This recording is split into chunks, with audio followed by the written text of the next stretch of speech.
ಇದಕ್ಕೆ ಯಾವ ರೀತಿ ಖಂಡನೆ ವ್ಯಕ್ತ ಮಾಡ್ತೀವಿ? ಅವೆಲ್ಲದಕ್ಕೂ ನೋಡ್ರಿ ಮನಸ್ಸು ಬಂದ ಮಾತಾಡೋದಕ್ಕೆ ಮತ್ತು ಇದೇ ಸ್ವಾಮಿಗಳು ಟಿಕೆಟಿಗೆ ಅಡ್ಡಾಡಿದ್ರಲ್ಲ,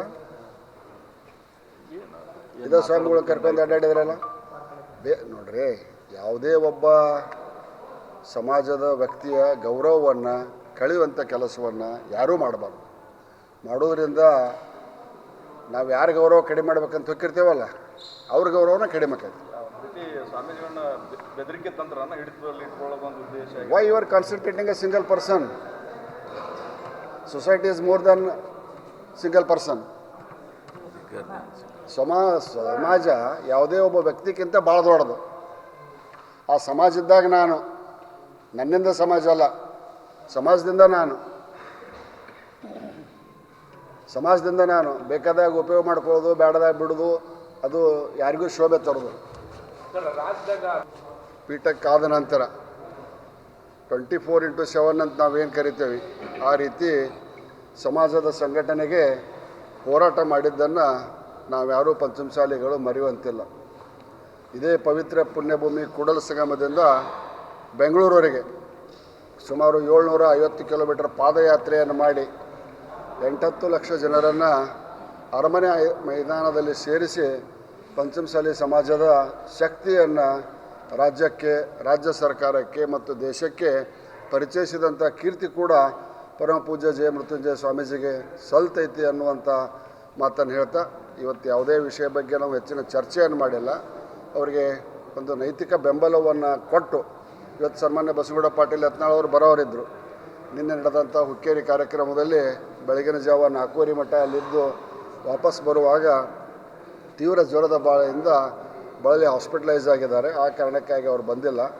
ಎಲ್ಲ ಶಾಸಕರು, ಸಮಾಜದ ಎಲ್ಲ ಶಾಸಕರು, ಬರೀ ಶಾಸಕರಲ್ಲ, ಸಮಾಜದ ಎಲ್ಲ ಗಣ್ಯರು ಸೇರಿಕೊಂಡು ಮುಂದಿನ ದಿನಗಳಲ್ಲಿ ಸೂಕ್ತವಾದಂಥ ಒಂದು ತೀರ್ಮಾನವನ್ನು ನಾವು ಮಾಡ್ತೇವೆ ಅನ್ನುವಂಥ ಮಾತನ್ನು ಹೇಳ್ತಾ, ಜಗದ್ಗುರುಗಳಿಗೂ ಮತ್ತು ಆ ಟ್ರಸ್ಟಿಗೂ ಯಾವುದೇ ರೀತಿಯ ಸಂಬಂಧ ಇಲ್ಲ.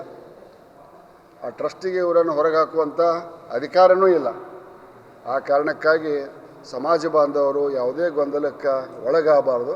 ಪರಮ ಪೂಜ್ಯ ಜಯ ಮೃತ್ಯುಂಜಯ ಸ್ವಾಮೀಜಿಗಳು ನಿನ್ನೆ, ಇವತ್ತು ಮತ್ತು ನಾಳೆ ಪಂಚಮಸಾಲಿ ಸಮಾಜದ ಪ್ರಪ್ರಥಮ ಜಗದ್ಗುರುಗಳಾಗಿ ಮುಂದುವರಿತಾರೆ ಅನ್ನುವಂಥ ಸಂದೇಶವನ್ನು, ಅಭಿಪ್ರಾಯವನ್ನು ಸಮಾಜ ಬಾಂಧವರಿಗೆ ನಾವೆಲ್ಲರೂ ಕೊಡಲಿಕ್ಕೆ ಇಚ್ಛೆಪಡ್ತೀವಿ. ಜಯ ಮೃತ್ಯುಂಜಯ ಸ್ವಾಮೀಜಿ